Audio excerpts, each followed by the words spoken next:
permettez-moi de faire les présentations. D'un côté, le public de RTL. On remercie chaque fois de sa généreuse présence. À la fois ceux qui se trouvent dans le grand studio et ceux qui sont plus loin mais qui nous écoutent. Et puis, puisqu'on en est au titre, eh bien, on va parler d'animaux avec Marie-Claude Bomsel.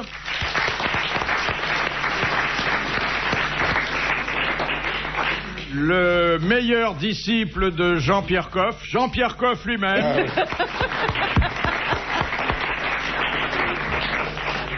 À la ville princesse Gagarine. C'est dur à dire, hein, ça. C'est dur, hein, oui. Mais bien que vous ayez eu un cousin qui a tourné longtemps dans l'espace. C'est pas un cousin, mais si vous disiez le nom comme il doit être dit, ce serait plus facile. Gagarine.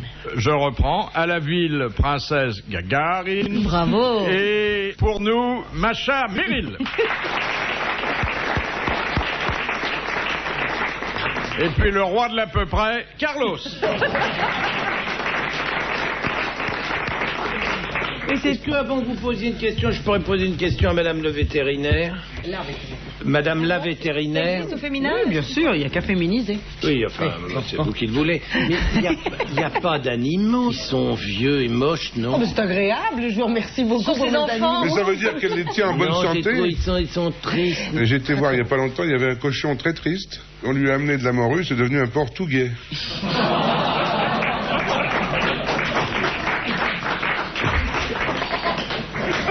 Mais...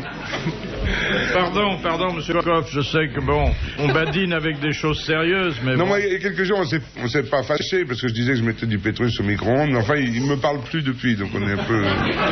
On est en froid, là. Question de monsieur Bacon d'Auxy. Qui a dit, qui attend les souliers d'un mort risque de marcher longtemps nu-pied? Joli, vieux. Vieux. Lao Tse, Confucius. Non, moins vieux que ça quand même. Mystérieux parce que, Léoto. Non, bien plus vieux que ça. Il y a des controverses. Il a laissé une œuvre considérable, mais certains disent qu'il n'a même pas vécu, qu'il n'a pas existé. C'est Shakespeare. Ah, oui. Bonne réponse de Macha Merrill. Deuxième citation de monsieur Longueville, qui a dit « Il y a une différence entre un bâtard et un enfant d'un second lit. Ne confondons pas un erratum et une variante. » C'est terrible. Oh, c'est joli, ça. Qu'est-ce qu'elle dit, ça? C'est un grand écrivain du 19e. Non, mais je vous demande le nom. Là, vous inversez les rôles. Le ni oui ni non. Alors, c'est Flaubert. Flaubert, Zola. Cette époque-là. Un peu plus tard que Flaubert, mais à peine. Balzac. Un peu plus tard. Alors, c'est Stendhal, c'est... Victor, il a vécu... Oui, Victor. Exactement. Qui a vécu tellement longtemps, lui. Oui, les erratums et les variantes. C'est Totor, c'est Toto, c'est Hugo. Bonne réponse de Carlos. Et Donfleur dit « En Asie, pourquoi les hommes s'enduisent-ils le pénis d'ail ?» Pour chasser les moustiques. Parce qu'ils veulent pas faire l'amour avec des gousses. Non, ils veulent pas faire l'amour avec des gousses. C'est rituel ou c'est santé? C'est médicamenteux? C'est médicamenteux. Ah bah, je vous signale que l'ail, en ce moment, on se rend compte, des grandes études en Amérique, que l'ail bouffe le cholestérol. Pourquoi? On s'est rendu compte qu'un mec qui bouffe de l'ail... a une mauvaise haleine, pour commencer, oui, déjà ça... D'accord, mais dans la laine de l'ail, quand c'est bien utilisé, il y a de l'acétone. Alors de l'acétone, c'est juste une réaction qui se passe quand certains acides bouffent les graisses. Donc on déduit que l'ail est un truc formidable. Et d'ailleurs, la cuisine provençale, entre guillemets, autour de la Méditerranée où on bouffe de l'ail, les gens ont beaucoup moins d'infarctus. Vous allez dans un restaurant, vous dites donnez-moi une douzaine d'escargots, j'ai besoin d'acétone. C'est ce qu'on déduit, ces chercheurs. Non, mais c'est pas l'ail, c'est l'huile d'olive. C'est un tonique cardiaque, l'ail. C'est un tonique cardiaque formidable, c'est très bon pour le sang. Ils s'enduisaient bien le bout du pénis pour avoir une meilleure érection, non? Exactement, vous avez mis le doigt dessus. Bonne réponse de Jean-Pierre Coff. L'ail favorise l'élection et, dit-on, l'érection, vous dites l'élection. L'érection, ouais. C'est parce qu'il est bien... Vous savez, quand on met le doigt dedans aussi... Mais dis donc, on donne une très bonne nouvelle, là. T'as des problèmes avec des... Pas moi. Des soucis? Pas moi. Mais c'est très répandu, imaginez-vous. Et chez les jeunes et les moins jeunes. C'est le blue jean. Oui, Les plaies du monde moderne, le blue jean et les baskets. Oui. Parce que le blue jean, Ah bah trop serré, tu s'épanouis pas là-dedans. Ah oui, c'est vrai. Oui. Parce que là, ça ben augmente oui, la chaleur et ça tue les spermatozoïdes. T'as l'escargot Eh ben, dans la coquille la plupart du temps. Donc, qu'est-ce que c'est que, pour résumer la réponse, Ah, les oiseaux non plus. Oui, c'est un air. Non, vert et deux. Pardon, c'était tellement Nous étions sur passionnant. le sexe des oiseaux qui les ont à l'intérieur. Est-ce que oui. les Donc, animaux t'imagines sont ce que ça serait? impuissants? Parce que l'animal ne porte pas de blue jean, moi je ne vois pas beaucoup. Ça C'est dépend. assez rare finalement. Hein. la femelle oiseau, elle s'embête si son mâle a rien pour... Vous savez, c'est tellement rapide, il y a déjà un problème de déséquilibre. Vous avez déjà vu 2 oiseaux, c'est quand même très rapide. Le problème Non, déjà d'avoir moi, un je- volant. J'avais une poule et un coq quand même. Oui. Oui, on Et a une l'oiseau, vue un ça peu faisait pas primaire peur. de la Primaire, non, mais zoologie. bon, en l'occurrence, le problème est déjà de rester en équilibre et d'effectivement déverser un maximum d'agents fécondants, dirais-je. Le perroquet, c'est comment? Rien. Il parle, mais fait rien.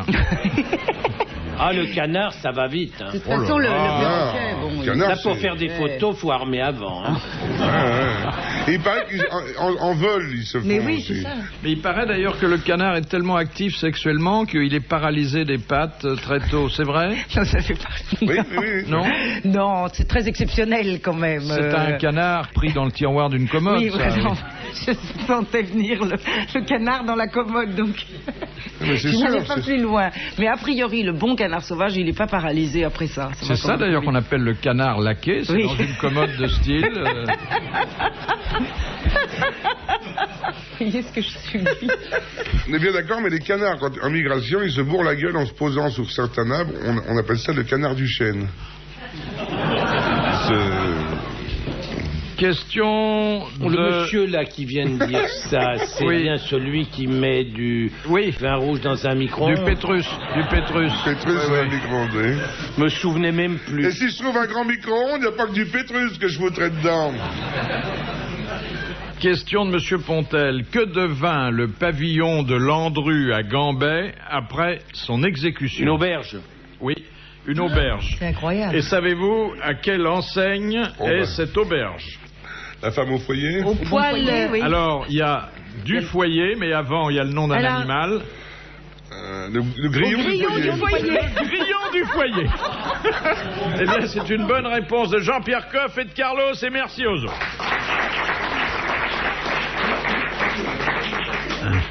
Et ils faisaient de la grillade, mais il n'y a pas que là, à Rouen, tout à côté de l'endroit où on a brûlé Jeanne d'Arc, il y a le grill de Jeanne d'Arc. Hein. Bon, faut quand même le faire. Elle avait dit, vous m'avez pas cru, vous m'aurez cuite. Oui. Quel est, demande Madame Lopez de Montluçon, l'animal qui pond 2500 œufs par jour? Quelle horreur. Par jour. C'est un insecte. Oui. Oh là là. C'est le termite. Le yin-yin. Non.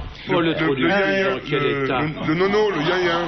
L'abeille. Le mouche, le mouche Non, de sable. alors, L'abeille. Bah, si, Mais 2000. quelle abeille? Bah, la reine. La reine, Ah bah évidemment. oui, bien sûr. La reine des abeilles, bonne réponse de Marie-Claude Bomsel. Alors, je vous signale, Oh, Philippe, le cul dans quel état. qu'il y a un insecte qu'on appelle le nono ou le yin-yin, qui s'appelle le sunfly en anglais, c'est la mouche de sable qu'on ne voit pas, et c'est ce qui nous pique au coucher du soleil sur toutes les plages, qui pond dans le sable, et c'est ça qui est terrible, parce qu'il faut retourner la plage sans arrêt puis traiter, qui pond dans le sable 2000 œufs par jour. J'ai pas compté, j'en suis arrêté à 1500. Et ça pique, ça fait des grosses cloques, ça fait Remarque, du au mal. bout de 2000 par jour, ça doit plus faire mal. Elle les sent plus passer, hein? Oui, non, c'est automatiquement lubrifié. Il y en a un qui se Si casse. Bourgoin il trouve ça, il fait fortune avec une poule.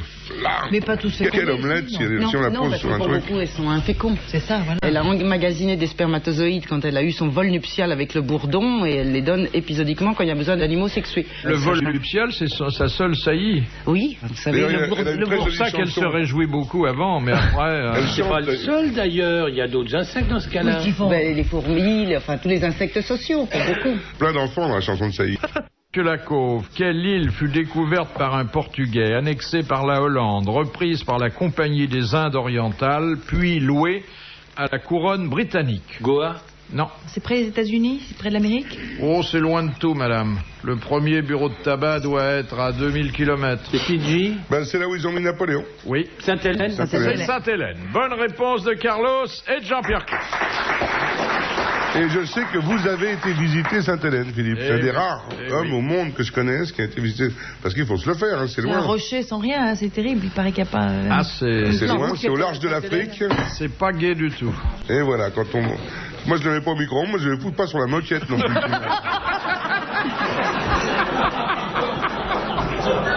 Il renverse le pinard sur la moquette.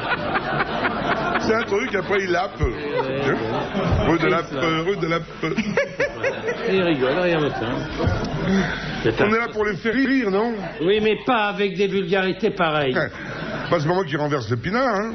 Je suis passé au vin blanc. Il est bien frais, c'est un petit Sancerre de rêve. Il y a, paraît-il, un très beau livre de Jean-Paul Kaufmann. Oui, qui vient de paraître. Vous l'avez lu, non, mais je me propose de le lire parce qu'il a passé plus de 3 semaines à Sainte-Hélène et il a tout vu de Longwood et il a reconstitué la vie de Napoléon pendant sa captivité. Question de Monsieur Cauchois de Guéret. Qui se nourrit quotidiennement d'environ 3 grammes de derme? Oh, pardon. Donc un parasite qui vit sur la peau.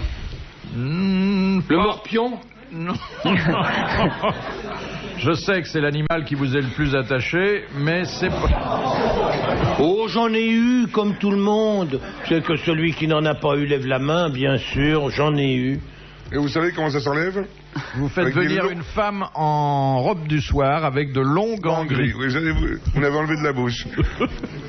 Alors, de derme, donc de la peau. C'est un animal qui se nourrit de la peau. C'est un parasite de la peau. C'est un parasite, Une puce? Oui, mais entre Une autres... puce? Non. Des intestins?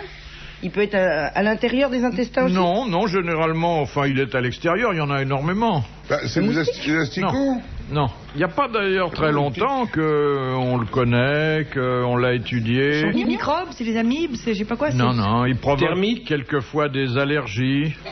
La caria? Les acariens. Ah oui. Bonne réponse du docteur Bobsel, les acariens. Une très jolie chanson qui a été faite. Tous les acariens, toutes les acariennes se nourrissent de derme tous les matins. Ils mangent de la peau et... C'est une bestiole qu'on trouve dans les moquettes, non? Dans les moquettes qu'on trouve aussi. Dans la literie aussi. Oui. On vend de la literie anti-acarien, m'a-t-on dit. Il y en a un qui a complètement disparu, c'est la punaise. Moi, je me souviens. Il y en a encore? Il y en a plein. C'est parce que vous descendez dans de meilleurs hôtels. T'as changé d'amant? Il y en a beaucoup. Ah, mais c'est horrible. Punaise de bois, oui. Ah, punaise de bois. Chez moi, j'en ai plein. Ah, c'est autre chose. Punaise de lune. Par contre, il y a une invasion de blattes. Et ça, c'est parce qu'elles vivent dans les conduits et que c'est impossible de toute façon de les atteindre. Ça me donne le cafard. Si on fait désinfecter l'intégralité d'un immeuble, et malheureusement, il y a toujours dans un immeuble un qui dit « Oh, mais moi, j'en ai pas ». En général, c'est celui du 4e qui prétend qu'il n'en a pas. Donc, c'est bizarre, il y en a au 5e, mais pas celui. C'est lamentable. Les gens ont une espèce de phobie comme ça, n'osent pas avouer. Ça peut amener au suicide. Hein. Moi, j'ai connu des mecs qui avaient le cafard, ils sont suicidés. Ah, mais ça n'a rien à voir, la blatte et le cafard. C'est de la même famille, mais c'est pas le même insecte, si. Non, les blattes sont toujours, on dit toujours une blatte dans le coin. Elles sont dans le coin. Des cafards, quand même. Il y a la blatte américaine et la blatte germanique. Et c'est l'américaine qu'on a en général. Bon, faut que la germanique maintenant a repris le dessus. Mais c'est des cafards quand même. C'est tout à fait ça. Il n'y a pas beaucoup de solutions. Il y a des quartiers entiers de Paris. Oui, et des hôpitaux beaucoup maintenant. C'est le gros problème dans les hôpitaux parce que ça transporte les parasites et autres acariens d'un endroit à un autre. Non, et ça ingère énormément aussi de parasites que ça. La solution, c'est d'avoir des singes chez soi. Ils aiment beaucoup les cafards. Ah oui. Seulement bon, le singe, ça n'est pas commode chez soi et je déconseille fortement finalement. Et dans les hôpitaux, ça compliquerait le service. Hein. Mais il y a beaucoup d'insectivores comme ça. Qu'est-ce qu'il y a d'autre en dehors du singe qu'on pourrait avoir chez soi et qui serait amateur de blattes? Le hérisson, quand on ne le mange pas, ça peut être un insectivore. C'est vrai, le hérisson, c'est charmant. Mignon, des feuilles de salade, un truc. Ça fait des crottes comment, le hérisson? Feuilles de salade. Ah bah c'est le vrai problème dans un appartement. Hein. Bon, comme un carnivore, insectivore, c'est pas... Ah bah ça va dans une... On pourrait avoir un truc... Non, c'est pas très propre, non. L'animal qui est le moins gênant dans un appartement sur ce plan-là, c'est le... quand même, non. La femme? Non. Mais ça mange pas de blatte. C'est le chavignol, parce qu'on mange ses excréments. Oh là là. Le frottin de chavignol, c'est magnifique. Chavignol. Moi j'en ai du chavignol chez moi, mais je le mets dans mon verre. Question de Monsieur Sénac. Les dracars des Vikings étaient amphidromes. Que leur permettait cette particularité? Et on pouvait les monter à terre. Ouais, mais des chevaux dessus. Alors, donc, à savoir avec l'eau. Ça ne coulait pas? Non. dans les chenaux. C'est très rare, hein, une embarcation amphidrome. C'est-à-dire qu'ils pouvaient les porter Non. Elle pouvait être sur la terre, rouler sur la terre et sur l'eau, comme les amphibies. Non. Ça, alors, généralement, sur terre, ça donne pas grand-chose. Vous avez fait du dracar, non? Non. J'ai pas fait du dracar. Vous en faisiez dans le temps, mais voilà encore un truc qui a disparu, tiens, le dracar. Avant, c'est formidable. Ça marche à rame et à voile. Pas retourner. Attendez, il faut savoir dans quel sens on prend ce verbe. Il allait en marche arrière. Il allait en marche arrière, alors. Non, il était possible d'aller en marche arrière. Exactement. Alors, on peut aller dans les deux sens sans faire demi-tour. Ah oui. Et d'ailleurs, Macha avait raison, on peut également... ramer ou avoir des voiles. Ou avoir des voiles. C'est une bonne réponse collégiale féminine, messieurs. Oui, c'est un dracar, quoi. C'est surtout amphidrome. Hippodrome. Amphidrome, c'est pareil. De Monsieur Ruget de Courbevoie, qu'est-ce qu'une plante volubile? Elle mange des insectes. Non, elle n'a pas de racines. Elle n'a pas de racines. Elle s'enroule autour d'une liane. Exactement. Elle s'enroule autour d'autres plantes. Le liseron est exactement le prototype de la plante volubile. Bonne réponse de Macha Merrill et merci à Marie-Claude Bomson. Et puis il y a celle qui... Mais une femme volubile, c'est une femme qui s'enroule. Ma voiture. Le haricot, alors le tarmet, pour faire des cassoulets, c'est une plante volubile. Les pois de senteur. Le tarmin. Le haricot tarbet pour faire du cassoulet. Le tarme, c'est magnifique. Question de Monsieur Thibault. En quoi consiste le syndrome de Lorentz? C'est Monsieur Lorentz qui parle des animaux. C'est Conrad bien sûr. Voilà. Bah oui, nous avons Madame la vétérinaire, donc toutes les questions sont pour elle. Nous on rame derrière. Ce sont les gens qui ont des relations avec leurs animaux comme si c'était des êtres humains. Non, c'est non, ça s'appelle la zoophilie, ce que tu penses. Un comportement animal quasi universel selon Lorentz. Qu'est-ce que c'est? L'imprécation, c'est quand vous prenez des animaux sauvages et que vous les rendez domestiques, en gros, c'est-à-dire qu'ils sont... C'est pas le côté de pisser partout pour... Non. C'est quand l'homme parle le chien? Non. C'est quand... alors, il y a une période sensible, est-ce que c'est ça? C'est-à-dire que l'animal croit, par exemple, prenons une petite oie, si elle le voit au bout de 16 heures un homme, elle croit que c'est là son père. Oui. C'est donc l'imprégnation. Hein. C'est la première personne qui voit est sa mère. Attendez. Certains animaux, les animaux nidifuges, pas les nidicoles. Dès la naissance, il se produit ce phénomène de sensibilisation, et à ce moment-là, ils font un transfert. Un transfert psychanalytique sur la mère. Je tiens à vous le dire, monsieur. Si c'est un animal nidifuge, c'est-à-dire qu'il va fuir son nid. Nidifuge qui est déjà couvert de plumes genre poulet, canard, etc. et oie, il a effectivement ce syndrome d'imprégnation, donc dit là de syndrome de Lorentz. Si c'est un animal, et j'en finis après, qui a une longue croissance, qui naît tout nu, nidicole, donc on dit genre petit aigle ou quoi. Nidicole, qui est colonie. À ce moment-là, il n'a pas ce syndrome dit de Lorentz d'imprégnation. C'est une bonne question. À mon avis, c'est une bonne question, ça. Les mammifères. C'est intéressant. Attendez. Oui, demandez tes explications. Lorentz dit, mais enfin, bon, ça n'est que Lorentz. Oui, enfin, il a eu le prix Nobel, on peut quand même le croire. Oui, mais enfin, bon. Il a longuement étudié la question, quand même. Il les a eu chez lui, tout ça. Oui, c'est quand même pas... N'importe qui, non. Non, il s'occupe pas d'un zoo, lui. Tout animal... Il avait une sorte de zoo. Tout animal, dès sa naissance, se dirige vers le premier objet mobile qu'il perçoit. Et alors, qu'est-ce qu'il fait à ce moment-là? Et ça devient le chef de meute, le chef de famille.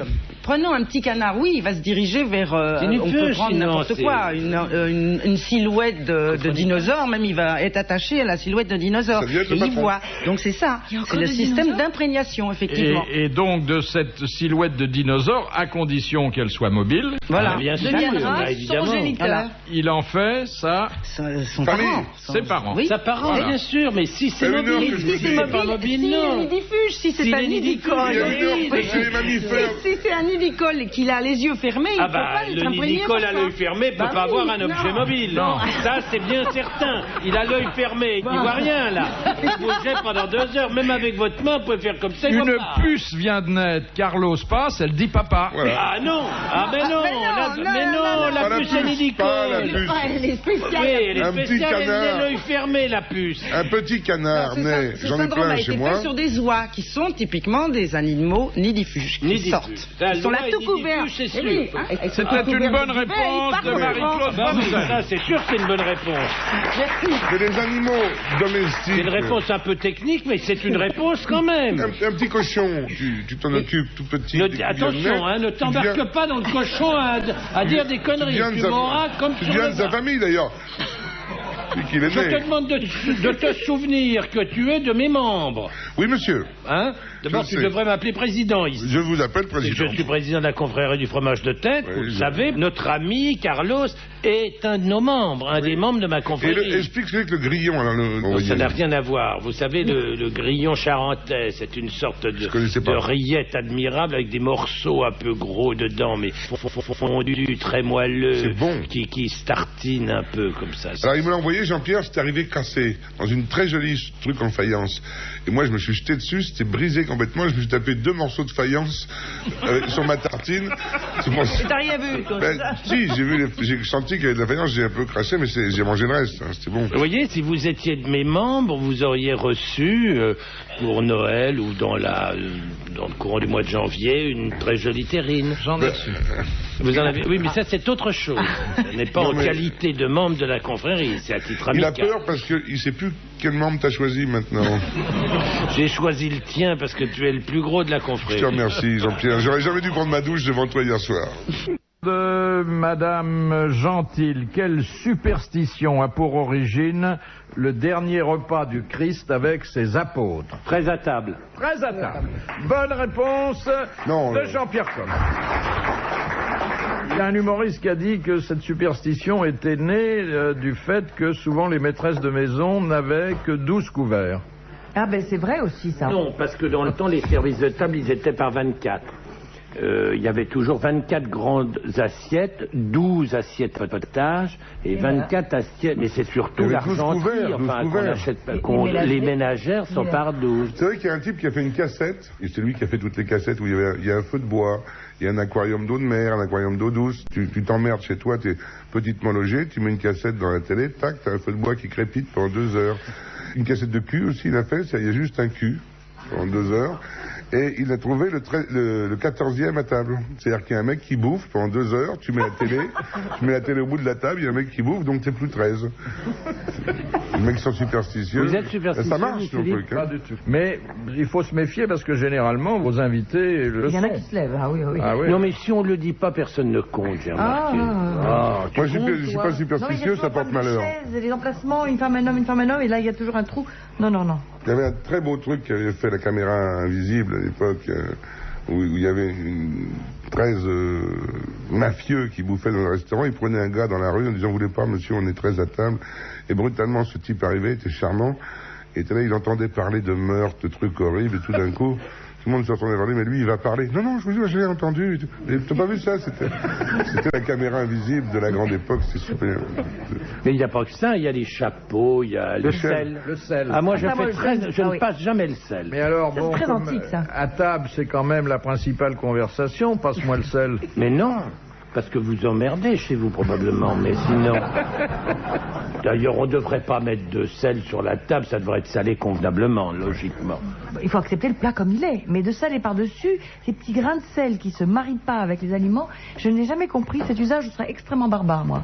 Poivré, oui. Au feu. Ah, c'est autre chose. Ah, c'est plein le de sel choses, de Guérande. le Du sel de Guérande, la fleur voilà. de sel de Guérande avec des patates et du beurre, c'est Mais magnifique. écoutez, moi j'ai trouvé mieux que le sel de Guérande. Ah bon? C'est la fleur de sel de Camargue. Ah oui, mais bien sûr. C'est un vraiment, sel c'est- extrêmement fin qui rappelle un peu les sels anglais, vous savez, et C'est le gel, vraiment. qui dans la main, tout à coup s'affine comme ça. Vous savez, le sel de Guérande, vous pouvez pas le. C'est Qui est un un peu sel mouillé. relativement Un petit dur, il cristaux, est très humide. Oui. On peut pas le broyer entre les doigts, alors que cette fleur de sel de Camargue, c'est formidable. Et ça a un tiens. goût, je trouve, un parfum plus dense que le sel de Guérande.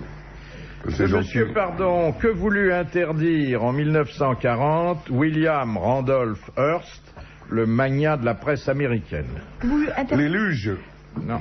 à cause de Rosebud. En 1940. Oui. Eh bien, tous les films de sa femme, toutes les photos et toutes les publications qui représentaient des femmes en couverture. Il a mis une dizaine d'avocats là-dessus, mais il n'a pas eu gain de cause. Toutes les photos de lui-même. C'est quelque chose à voir avec la presse, bien sûr. Non, pas la presse. Mais Macha est pas loin. En 1940. Bon, ça a à voir avec sa femme qui était comédienne, qui était une actrice, je crois. Oui, qui est femme nue, non. Non. Et sa fille a été prise dans un truc terrible. Après. Elle est devenue une hippie. Bon, c'était bien avant ça. On est en 1940. C'est un personnage considérable. Le premier éditeur de magazine du monde. Il est contre la censure. Et pourtant, il demande, sans pouvoir l'obtenir, qu'on interdise quelque chose. Ça a à voir avec Hitler et la guerre? Non, pas du tout. Ça le concerne personnellement. Des photos de lui-même? Oui, ça, il avait aussi. Photos, c'est peu dire, hein. Même on parle de lui dans aucun truc. On prononce son nom. Son état civil. Son nom n'était pas prononcé d'ailleurs, mais il ne s'y est pas trompé. Ah, le film Arcadine. Le film qui s'appelait... Orson Welles, qui s'appelle Splendeur des Rosebud, justement. Citizen Kane. Bonne réponse de Macha Meryl et merci à Carlos. Vous savez pourquoi je vous ai dit la luge? Mais c'est quelque chose de Citizen Kane. Parce que au début du film, on voit l'accident d'avion parce qu'il meurt. Hein, et on trouve cette luge, on voit qu'il y a marqué Rosebud dessus. En fait, on s'aperçoit que c'est toute sa vie. Ce qu'il a marqué, c'est ce petit luge où il a marqué. Et vous souvenez-vous du nom de son domaine? Qui a le nom bizarre d'ailleurs, qui doit être un peu aztèque, un peu péruvien. Xanadu. Xanadu, c'est ça, oui. Question de Madame Bonsergent. Quel est l'animal qui utilise un archet? L'animal qui crache, non? C'est pas le poisson qui crache? Le criquet. La cigale, le criquet et... parce qu'il joue de son élytre. Oui. Bonne réponse du docteur Macha Meryl. Si tu permets, Marie-Claude, je prends tes titres pendant une petite seconde. De Monsieur Luigi. Quelle est la cause du botulisme? Les boîtes de conserve mal conservées. Fermentation. Mauvaise conserve. Donc elles sont bombées, il ne faut pas y toucher. Dans un produit apertisé. Si tous les gars du monde, le film où les types meurent sur le bateau. C'est la raison pour laquelle on emportait toujours de la choucroute. Ça évitait le botulisme. Parce que c'est très fermenté, ça évitait les inconvénients des conserves. Ça n'arrive plus. Et après, il y a eu cette hantise aussi d'avoir des lapins. On n'a pas le droit de prononcer le mot lapin à bord d'un bateau, parce qu'ils amenaient des vivres frais, donc des lapins, qui se goinfraient le bateau qui était en bois, parce que c'est des rongeurs. Ils avaient écrit les mémoires d'une jeune fille rongée, la lapine surtout. C'était la cathédrale de Sartre qu'ils avaient écrit. Et les lapins se tapaient donc le bateau, et on ne doit plus prononcer le mot de lapin sur la tête, des grandes oreilles. C'était en tout cas une bonne réponse conjointe de Jean-Pierre Coff et de Carlos. Mais il faut dire que maintenant, avec les dates limites de consommation, ça n'existe plus. Les conserves sont tout à fait fiables. Enfin, ça ne s'appelle plus des conserves maintenant. Ça s'appelle de l'apertisation. De l'inventeur de la conserve, Nicolas Appert. Oui, mais alors qu'est-ce qui se passe dans une boîte de cassoulet entre le 31 décembre 92 et le 1er janvier 93? Ça n'est jamais comme dans ça. Dans cette nuit-là, il se passe des trucs terribles dans cette boîte parce qu'on n'a plus le droit de la bouffer. Mais non. Les dates limites sont toujours... non seulement il y a... À défaut d'un jour, il y a toujours un mois. Et donc ça se passe pendant un mois. La législation. Enfin, je peux te dire qu'il y a des boîtes de sardines. En ce moment, je me tape des sardines millésimées. Je rigole. Non, je rigole pas. Ça existe, la sardine millésimée? Non, pas bien sûr. Délicieux. La sardine à l'huile millésimée. Oui, bien sûr. Je comprends même pas comment... Mais je comprends pas. Ah non, mais j'adore, mais je savais pas que c'était millésimé. Comment, monsieur lamentable, un homme averti comme vous, gourmet, gastronome, les sardines, il faut les acheter, les mettre dans sa cave exactement comme du vin, et les retourner tous les 6 mois pour que l'huile, pour que les sardines soient totalement imbibées, imprégnées, et on a une sorte de crème de sardines. Sardines qui ont 10 ans en ce moment. Quand je prends la défense de Philippe, on ne peut pas être très grand gastronome et manger des sardines. Ah non, tu rigoles ou quoi? La sardine à l'huile, tu rigoles. Fabuleux, admirable. Ah, oui, comment? Et des petites fabriques comme la Quibronnaise à Quiberon. À la main, la sardine à l'huile, c'est pas fin. Oh non, mais Macha, enfin. Mais comment cette femme a-t-elle pu écrire des livres? Mais c'est justement, je tombe des livres, franchement. Bon, je veux bien que tes livres toujours été financé, mais quand même. Comment ça financer? Qu'est-ce que tu veux dire? Ah non, je peux pas laisser passer ça. Qu'est-ce que tu veux dire? Par le riz ou par les pâtes, je ne sais quoi. Au contraire, justement. Maquillé avec Barilla ou je ne sais qui. Absolument pas. Tu devrais écrire un livre sur la sardine et tu verrais, tout à coup, tu les trouverais bonnes. Mais non, parce qu'il n'y a pas de quoi écrire un livre. Il n'y a pas de quoi faire un plat. Ah si. Ah si. Comment? Mais tu rigoles. Mais et même des pâtes avec des sardines millésimées, par exemple. Il y a des pâtes aux sardines fraîches. Mais non, écrasées avec une noisette de beurre. Oh là là, sur du pain croustillant, le matin à 10h. Un peu de sel de Oh là là, avec un coup de blanc. Avec un coup de blanc. Quelle horreur. Il manque des sardines, là. Oh, c'est comme les harengs. Mais vous n'aimez pas Bouvard, alors? Pourquoi si dans le hareng, le Bouvard, admirable. Mais comment? Bien sûr. Parce qu'écoute, Macha, tu es sûrement... C'est pas de la cuisine pour commencer. Attends une minute. Comment? Le hareng, c'est pas de la cuisine, le hareng. C'est de la cuisine traditionnelle de pauvres. C'est-à-dire, c'était pour conserver Ah bah oui, un peu de respect pour les pauvres. C'est le plat le plus pauvre. Le hareng en colère, le hareng des os, Michel Simon mangeait des sardines parce que c'était le truc du clochard. C'est ce que j'allais te dire. Mais je n'ai pas de la gastronomie. Voilà ce que je veux dire. Je suis un peu snob. Voilà. Bon. Mais quel plaisir à manger des nourritures très modestes. Et en plus de ça, toi qui devrais être une femme normalement cultivée, compte tenu de ton titre et de ta culture, tu devrais savoir que l'évolution de la cuisine passe par les pauvres. Sans pauvres, sans cuisine modeste, la cuisine n'aurait jamais évolué. Il n'y aurait pas de cassoulet sans pauvres. La sardine est une chose qu'on peut assaisonner avec rien. Il faut la manger telle que sortie de la boîte. Elle n'a absolument aucune utilité autre que celle d'être un c'est déjà pas mal. Ben oui, mais pour moi, c'est de la nourriture, un peu de base, qui peut avoir son avantage, mais qui n'est pas une grande chose. La sardine, avant d'être en boîte, on peut la traiter de toutes les façons. Et cuisiner une sardine avant de la mettre en boîte... On peut traiter une sardine de morue, par exemple. Et voilà. Ah, voilà. Et voilà. On sort de la boîte, on rentre dans le slip, c'est terrible. Non mais Philippe, une boîte... C'est lamentable. Mais c'est lamentable. C'est indigne. Pain grillé, du très bon beurre, des c'est vrai, vous êtes lamentable. Qu'est-ce que vous voulez que vous dise? Lamentable, on est en train de parler de sardines. Macha, avec toute l'amitié que j'ai pour elle, dit des conneries, excusez-moi.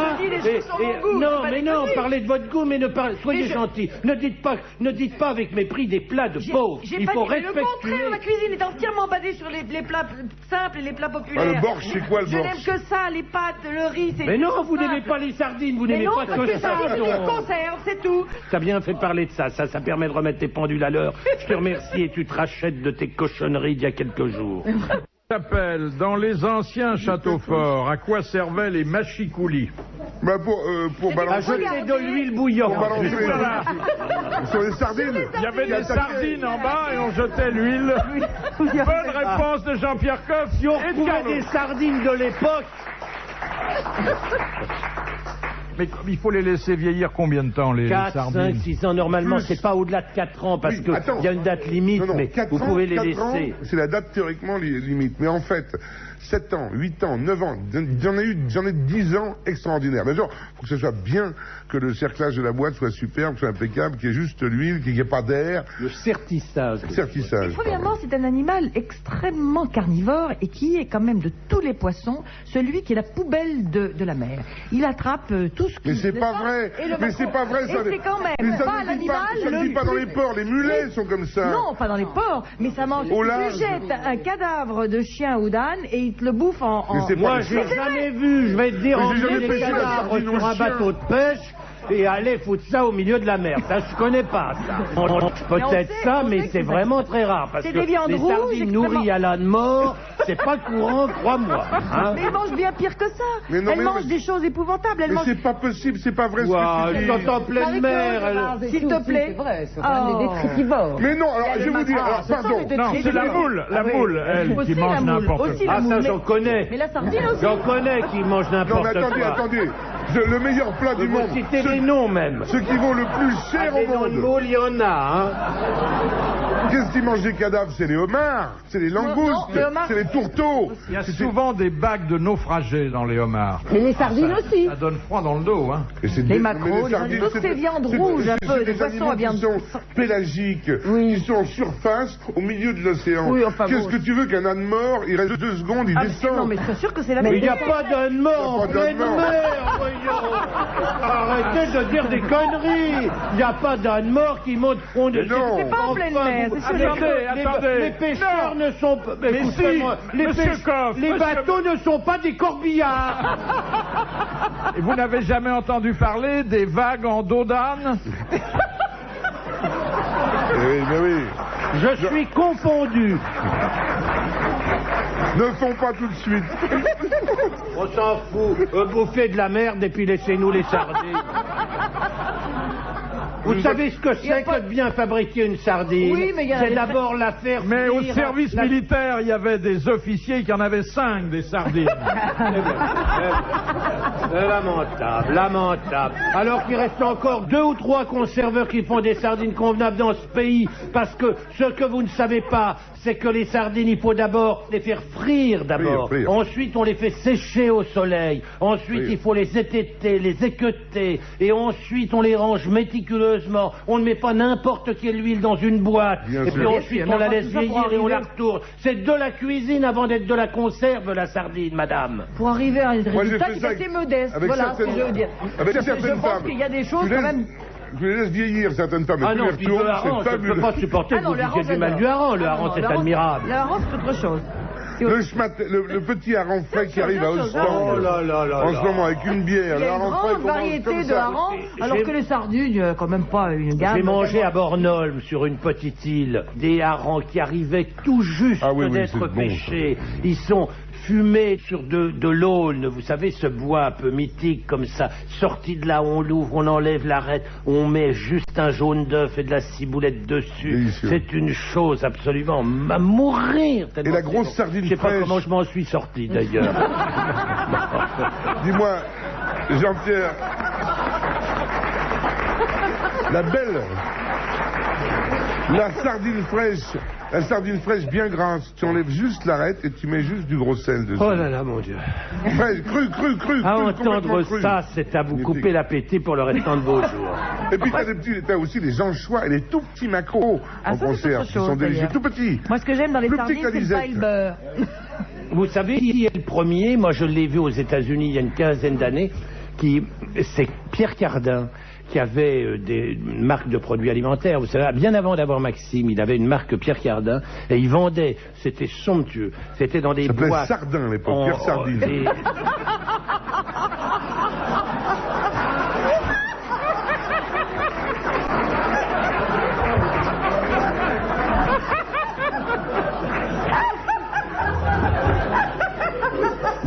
Alors, qu'est-ce qu'il vendait, Cardin? Il vendait des sardines millésimes. Il y avait, c'était une boîte en papier glacé, enfin en carton couché. Et il y avait simplement Pierre Cardin et le millésime. Et on s'en mettait un peu derrière les oreilles aussi. Il y avait des sardines admirables. Oh là là. Je pense que c'était la Quibronnesse qui devait La les Quibronnesse, c'est magnifique. Question de Monsieur Pasquale. Que font les dentistes? J'en connais un autre, tiens, c'est à Concarneau, il y a des sardines admirables, mais puisque vous... Eh ben, je vous donnerai pas l'adresse, voilà, ça vous apprendra. Ah, bah, à Concarneau, parce que tu parles, il y a un endroit où ils font un plat, il y a un mec de Louisiane qui sont venus là-bas, ils font le même plat qu'on fait avec de la viande, ça s'appelle le chili Concarneau. C'est ça avec des sardines.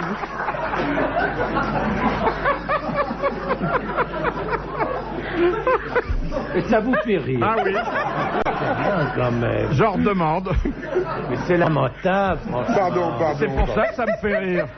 Et attendez, ce qui est, la plaisanterie de Carlos est amusante, mais votre tête, après, c'est beaucoup plus drôle. Daligan cure le droit de fabriquer les boulangers de Vienne, en Autriche, pour commémorer la victoire sur les Turcs. Du pain de mie. Du pain viennois. Des croissants. Eh oui, bonne réponse de Carlos, qui a damé le pion à Jean-Pierre Coff, exceptionnellement. Des croissants. La viennoiserie, ça va très au-delà du croissant. Oh, c'est formidable. Ah bah c'est dans la viennoiserie, il y a la petite brioche individuelle, il y a pain au chocolat. le pain au chocolat, il y a le pain au raisin, il y a... Bretzel. Non, c'est pas de la non, viennoiserie. ça c'est du pain. Non, Non, c'est de la pâte. Enfin, c'est de la biscotterie. Et le chausson pomme. Un bon chaussé, La le gerbe chausson d'or, aux ça pommes à s'appelle 7 h du matin avant d'aller travailler. Ah, c'est mieux que les sardines, hein. Ah oui. Ça dépend à quelle heure mais des petits croissants, tout petits comme ça, chauds, comme ils font, des tout petits chaussons aux pommes, des tout petits pains au chocolat, frais, bons, faits comme il faut. Ça, c'est magnifique. Ça s'appelle la gerbe d'or, malheureusement. Vomissois qui mal y pense. C'est un très joli... Jackie Kennedy a voulu divorcer de Nassis parce qu'il mangeait du hareng au petit déjeuner. Et qu'elle trouvait ça... Deux choses. Il mettait des t-shirts sous les chemises des smoking et elle trouvait ça insupportable. Et il mangeait du hareng au lit... Moi, je trouve que le t-shirt sous la chemise de smoking est plus un sujet de divorce que le hareng le matin, d'autant qu'il faisait chambre à part. Il n'y a pas d'inconvénient à rien le matin quand vous avez faim, une daube froide. Si, il y a le café au lait au micro-ondes, si j'ai bien compris. C'est la négation du petit déjeuner. Il y a des trucs le matin qu'on n'a pas envie de regarder. Quoi? Jean-Pierre, un morceau de lard le matin. Ne me dis pas qu'un morceau de lard froid, ça fait pas envie le matin quand même. Non, vraiment pas. C'est délicieux, un morceau de lard. Vous savez ce que j'aime par-dessus tout, moi? C'est le camembert au petit déjeuner avec du thé. J'ai mangé un camembert dimanche soir, le meilleur de ma vie. J'ai 60 ans. J'ai attendu 60 ans pour manger un camembert. J'aurais pleuré. Il devait être fait, hein, à 60 ans. C'était formidable. Une chose absolument admirable. J'ai des amis qui avaient acheté ça chez Barthélemy, mais vraiment une chose bouleversante. Les larmes aux yeux. Ça faisait tellement longtemps. Je n'avais jamais mangé d'aussi bon. C'est pas compliqué. Alors là, j'ai entendu dire que quand ils sont trop faits et que tu les mets au micro-ondes. Une manie, ça. C'est des trucs de bonne femme, le micro-ondes. Non, mais ça, moi, j'ai jamais fait, mais on m'a dit que c'est formidable. Je suis sûr que t'en as un chez toi. Bien sûr. Oh là là là. Alors moi, je vais te donner un truc, Jean-Pierre, quand le camembert est pas très bien, qu'il est pas fait, qu'il y a beaucoup de blanc dedans, eh ben, il y a un truc... Il faut qu'il y en ait un peu, hein, du blanc. Oui, il faut qu'il y en ait un poil, je sais. Mais quand il est vraiment trop... Tu le pannes, soit par petits bouts, pané complètement, c'est-à-dire une petite panure, c'est-à-dire un jaune d'œuf battu, un petit peu de farine et puis de la chapelure, et tu le frites. Non. Quand il est pas terrible. Non, tu le frites par petite portion et c'est génial parce que t'as tout ce truc. Bah, écoute, Menot fait ça avec du foie gras. Oui, mais je me fous de ce que fait Menot. Alors, c'est gentil. 6h moins le quart, là, on peut pas me parler de ça. Ça c'est pas possible. Alors il fait ça avec du foie gras. Tu pannes des tout petits bouts de foie gras ou tu pannes ton petit bout de camembert. Non, mais le foie gras comme ça dans une pâte à beignet frit comme ça, bon, pourquoi pas. Le camembert, il y en a même qui font des glaces avec du camembert. Oui, du sorbet. Remettons les choses dans le contexte, c'est imbouffable. J'en ai mangé. Non, parlons de choses sérieuses. Non, le camembert sur du pain grillé le matin au petit déjeuner, et je vais vous dire mieux, peut-être vais-je passer pour un iconoclaste, mais tant pis, trempé dans du thé. Et si possible, le matin, quand je mange du camembert le matin, je me fais du thé de Chine. Car je trouve que c'est un accord absolument éblouissant. Le hareng, vous le trempez dans le café au lait? Non. Je ne trempe dans mon thé que deux choses. C'est le saucisson. 3 choses.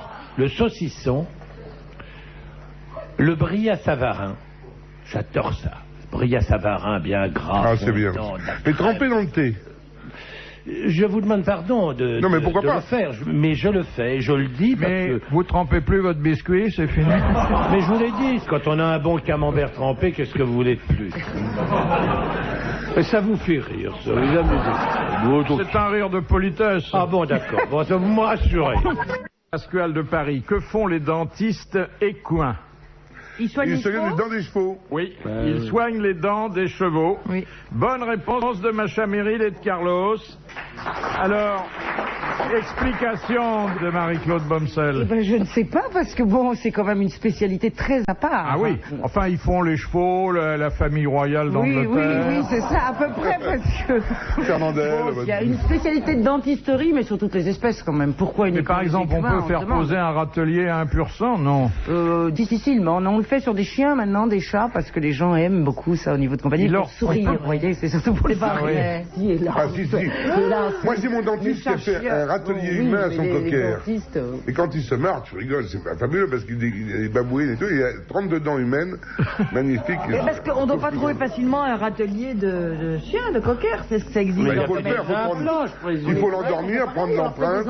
Il a profité qu'on opérait son chien pour prendre ses empreintes. Quand ils aboient, ils perdent leur dentine. Mais alors, ils le mettent tous les soirs dans un verre à dents? Comment ça se passe? C'est le chien de Castelli, ils ont le même verre.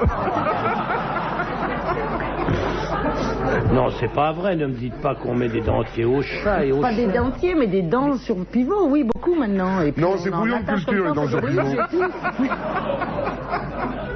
C'est terrible. Enfin bon, je ne sais pas pourquoi éclin, il y a des dentistes bovins, alors il y a des dentistes de crocodiles, il y a des dentistes crocodiliens. C'est-à-dire on peut amener n'importe quel animal chez un dentiste. Mais comment il le fait asseoir? Non, c'est le vétérinaire qui fait de la dentisterie en général. Ben on endort. Ah oui. Oui, et en plus il faut un pas d'âne pour ouvrir la gueule du cheval. Un quoi? Un pas d'âne. Ah oui, c'est quelque chose qui coince pour ouvrir la gueule. Un ouvre-gueule, oui. Oui, c'est difficile quand même à ouvrir. C'est comme ça que vous introduisez la mimine dedans la mâchoire pour regarder ou aller chercher la pomme. En général, ils ont toujours tendance à passer les pommes ou des choses comme ça. Le crocodile, les dents se renouvellent, donc c'est quand même pratique. Justement, il y a un type qui arrive les dents se renouvellent. Oui, toute leur vie, ça leur rêve de tout à chacun. Ah, oui. Donc là, moi, je veux bien être dentiste de crocodile, c'est plus pratique quand même. Là aussi, il y a un type qui faisait un numéro dans un cabaret très bien avec un crocodile. Il s'amenait avec un crocodile, la salle applaudissait, ils avaient un peu peur, un très gros crocodile. Il lui ouvrait la gueule, il mettait son sexe dedans, il avait un gros sexe, et après avec une batte de baseball, il lui tapait sur la tête. Je pense 10 fois, fort, et le crocodile restait toujours la gueule ouverte. Et il enlevait son sexe, fermait sa braguette, et le crocodile restait la gueule ouverte. Et il disait, est-ce que quelqu'un dans la salle veut faire la même chose? Et il y a une vieille dans le fond qui disait, moi je veux bien, mais je veux pas qu'on me tape sur la tête. Dernière citation que nous envoie Monsieur Reynaud, qui a dit « La grammaire étant l'art de lever les difficultés d'une langue, il ne faut pas que le levier soit plus lourd que le fardeau. » Oh, c'est quelqu'un de calé, ça. Alors, c'est un homme du 19e qui est un écrivain polémiste. Victor. Voilà, j'attendais. Qui écrit un français extrêmement châtié, qui a publié des pensées, des maximes. La Rochefoucauld. Non, ça, La Rochefoucauld, c'est pas au 19e. Non, de Flaubert, non? Et c'est un homme qui a attaqué les gouvernements, les puissants de ce monde, avec... La Palisse, non. Non. Nous sommes donc au 19e. Voltaire. Et Voltaire au 19e, il n'était pas prêt. Non, c'est le quartier du 19e, je veux dire. La Tour d'Ivoire, c'est dans le 19e. Et nous le citons de temps à autre parce que c'était un homme d'esprit. La grammaire étant l'art de lever les difficultés d'une langue, il ne faut pas que le levier soit plus lourd que le fardeau. Un R. Pas Rivarol. Si, mais si. Rivarol. Rivarol. Bonne réponse de Jean-Pierre Coff. Bravo, merci. À la prochaine.